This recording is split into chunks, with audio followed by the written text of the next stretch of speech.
Alors, quand vous parlez de tout développement et programmation et tout ça, mais je voudrais juste voir comment est-ce que vous choisissez vos collaborateurs. Quelles sont les difficultés réelles que vous rencontrez avec la demande ou bien avec le marché de l'emploi sur le plan local? Ok, déjà étant informaticien à la base, je sais à peu près ce que ressent un informaticien. Alors voilà quelqu'un qui est étudié, qui a un bac plus 2, un bac plus 5 et qui sait concevoir des logiciels. Puisque moi je suis passé par là.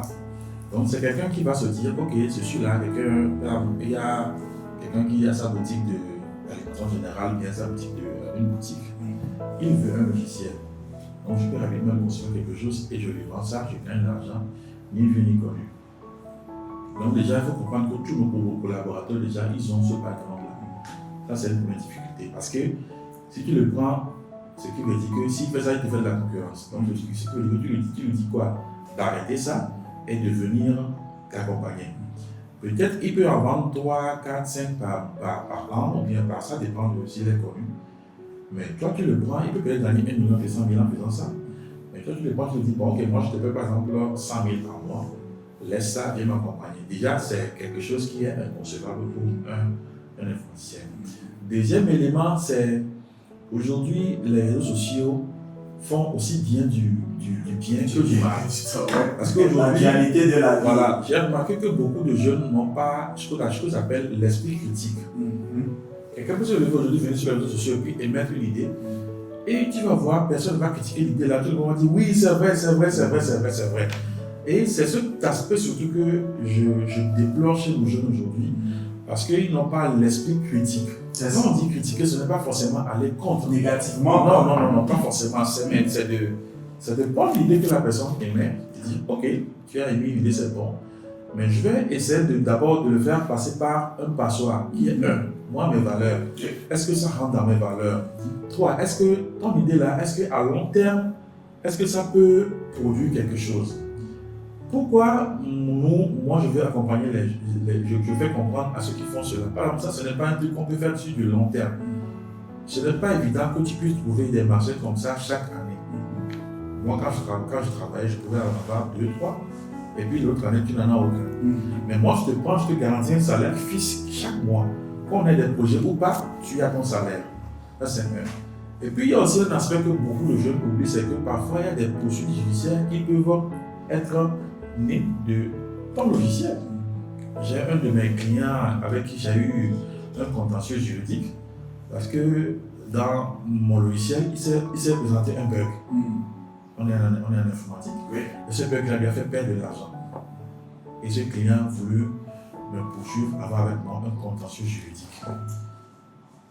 Et au départ, j'avais peur, mais quand j'ai pris conseil auprès de nos avocats, ils m'ont dit non. SoftDev est une entreprise morale. Yes. Donc, est une personne morale, excusez-moi. Donc, on ne peut pas venir poursuivre moi, Georges, mais c'est SoftDev qu'on va poursuivre. Donc, déjà, ça fait que je suis d'abord protégé par la structure sous laquelle je me mets. Parce que, imaginez un jeune qui va installer un logiciel de gestion de stock chez une personne. Et le logiciel là, les enfants l'utilisent maintenant pour voler la personne. C'est-à-dire que la solution que le logiciel est venu apporter, c'est le pire. C'est ça. Ce jeune-là peut facilement se retrouver en prison. Oui, parce que c'est parce que ici on ne connaît pas la loi, mais si tu viens m'installer un logiciel, pourquoi on ne me vole pas? Mais on me vole, mais je te poursuis, je te mets en prison. Mais quand tu viens sous la coupole d'une entreprise, tu es protégé. Et aussi, ce qui fait qu'en entreprise, il y a plusieurs personnes. Donc, une erreur que toi, tu n'as pas pu voir, l'autre va forcément le voir. Et puis aussi, il y a aussi des étapes de validation. Quand nous avons toujours de livrer un logiciel, on a toujours des étapes de validation. Ce qui fait que même actuellement, on a une mise à jour de notre logiciel, de nos clients. Et les partenaires nous poussent livrer, mais on dit non, parce qu'on doit d'abord faire une batterie de validation. Parce qu'on sait que dès qu'on met l'outil là du client, on ne peut pas venir dire que, en fait, ici, l'autre fois là, il y a Vincent qui a oublié de mettre un point de vue, c'est pour ça que quand on fait des factures. Exactement. Non. Parce qu'il attend le produit final. Oui.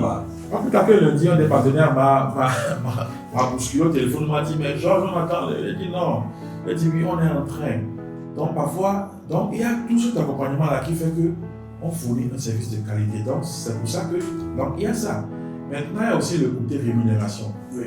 Souvent, quand on est informaticien, on se dit que bon, ouais, moi, si il faut qu'on me paie 500 000, il faut qu'on me paie 1 million, il faut qu'on me paie 2 millions. C'était un rêve. Je me souviens même à l'époque, on avait un ami qui disait que lui, il va prendre $1 million par mois. Dollars ou c'est Oui, dollars. Ok. Ça, c'est un rêve que parfois, quand on découvre que c'est une illusion, et ça fait mal. Parce que dans la vie, il faut toujours grandir progressivement. Vous ne pouvez pas vous lever. Si par exemple tu mets ton enfant au monde, il ne va pas marcher, mais tu vas avoir peur. Puisque Dieu même qui est le Tout-Puissant, il a pris du temps pour créer l'univers. Il pouvait le faire en une seule journée. Mais je pense qu'il nous a donné une leçon d'humilité. Donc, l'autre difficulté duquel je veux parler, c'est de faire comprendre aux jeunes que il y a des étapes de la croissance. Il faut qu'ils puissent grandir avec l'entreprise. Il ne faut pas qu'ils pensent qu'ils viennent en même temps. Et puis, non. Donc, c'est au niveau de notre communauté. Merci d'avoir touché au point aussi, parce qu'au niveau de notre communauté, nous parlons toujours de croissance naturelle. Voilà. La vie, c'est un processus de croissance naturelle. Tout à fait. Basé sur les principes. Donc, ce n'est pas. Il n'y a rien à faire.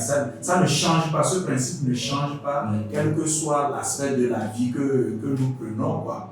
D'accord? Donc, c'est bien. Je pense que les difficultés que tu partages avec nous sont des difficultés réelles. Mais je vais rapidement mentionner une dernière difficulté. Bien sûr. Alors, il peut également avoir ce cas de figure. Par exemple, moi, je suis par exemple un gros calibre.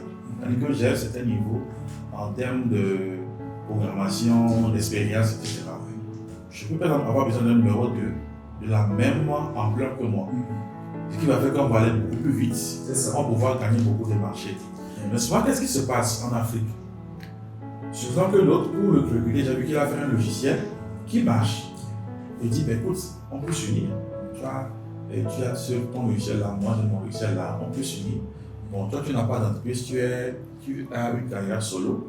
Je peux te prendre et tu viens chez moi avec toute ton expérience là et tu vas pouvoir aller. Là, ça ne marche pas parce que il se dit, bon ok, c'est mon logiciel, j'ai fait ça. J'ai tenté l'expérience même 2 fois de recruter 2 personnes. Il y a un qui carrément ne m'a pas donné son accord.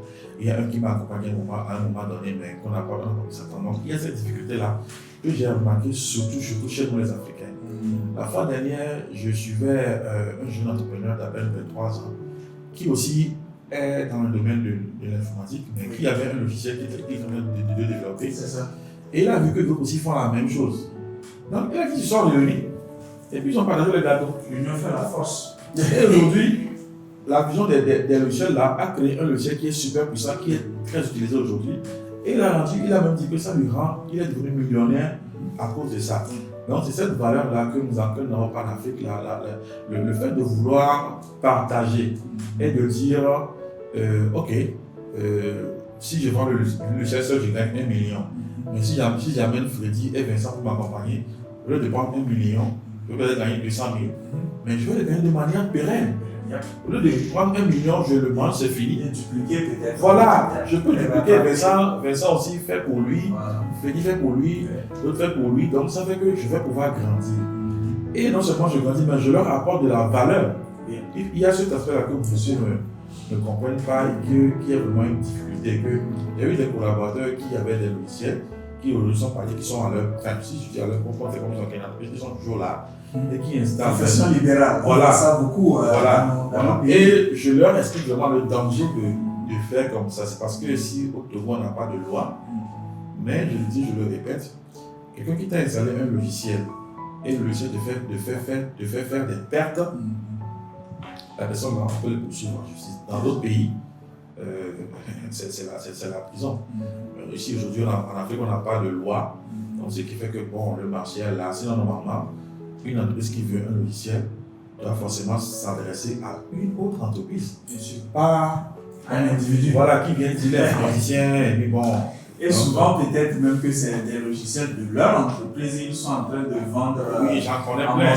En morceaux. Oui, j'en connais plein. On a même des concurrents dont leurs collaborateurs ont pris leur logiciel, ils installent partout de l'argent. Nous, Avec une vision, on ne regarde pas les distractions. Non, on ne regarde pas ça. On sait comment positionner notre offre et on sait que le temps nous donnera raison. Parce que moi j'appelle ça un feu de paille. On n'est pas un feu de paille, la course sort des belles depuis 2014. Nous sommes en 2020, ça fait déjà 8 ans. Je pense que c'est pas petit. Et on est encore là. Et nous sommes en train de rentrer dans une autre phase. Et très bientôt, vous allez nous sentir, vous allez nous connaître et vous allez vraiment voir nos vraies valeurs. Donc voilà ce que je peux dire. Non, c'est vraiment bien. Tu as répété le mot valeur plusieurs fois. Et je pense que dans la question, en rapport à comment est-ce que tu choisis tes collaborateurs, se baser sur les valeurs apporte une grande différence. Se baser sur les valeurs permet au moins de partir sur une bonne base. Merci vraiment pour ces éléments enrichissants que tu partages avec nous. Je pense que souvent on regarde ce qu'on a devant nous, mais on a de la peine à voir tout ce qui nous a permis ou a permis la personne à être là où on est en train de la voir. Et vu vraiment un peu la marque qui est mise aujourd'hui autour de l'entrepreneuriat, tu l'as mentionné au début. Je pense que c'est au 19e siècle, si je ne me trompe, cet économiste Jean-Baptiste C, on l'a dit dans certaines de nos vidéos par le passé, qui a juste amené ce côté argent, comme tu as dit, à l'objet entrepreneurial ou bien à l'entrepreneur qui est plutôt divin. Moi, je pense, parce que nous sommes tous en fait créés entrepreneurs pour trouver solution aux problèmes que nous avons. Donc, merci d'avoir ressorti ce côté-là avec nous.